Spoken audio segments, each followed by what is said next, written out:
said, let me come out and let him know that, look, we've got your back. We know that maybe the medical staff didn't handle this the way that you wanted him to, whether that's true or not. He was trying to make a public statement so that he could then win over OBJ even more and tell him, look, you got to stay here with football playoff and all the rest of that. I mean, what do you make of us? How badly this has gone? It has gone stunningly badly this year. I'm shocked by it. You know, I was on board with it. I thought Baker would be great this year. I think this is the first time, though, that he's really failed in a moment where he was expected to succeed. And so he's trying to work through that and figure it out and not handling it the right way. I would say, though, if they made some changes, brought in a coach that works better for him, I wouldn't be surprised if he went scorched earth if he still has that same talent next year. That's the coach he wanted, though. It'd be interesting to, well, they hired him because they thought he worked well with Baker.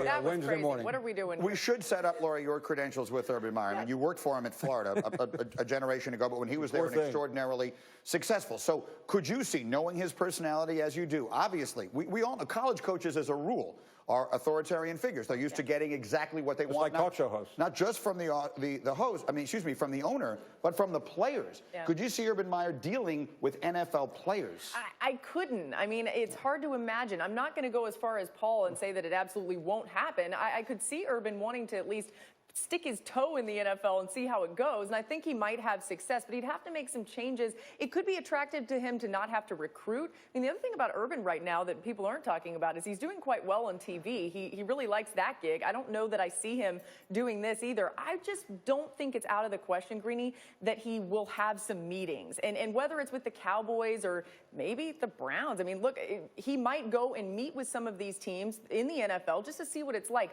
He also is going to look out for the quarterback, though. He wants to go somewhere where there's an excellent quarterback because that's been his key for everywhere he's had success. One thing this is good for Urban Meyer is this is rehab. He's getting his name out there in a positive way. Remember, a year ago today, Greeny, he quit. He didn't quit in disgrace because he had a really good last season, but all the stuff with Zach Smith was very suffocating and damaging to his career. I mean, he blatantly lied over and over again. He had to apologize 4 or 5 different times. And now he's had a big year at Fox.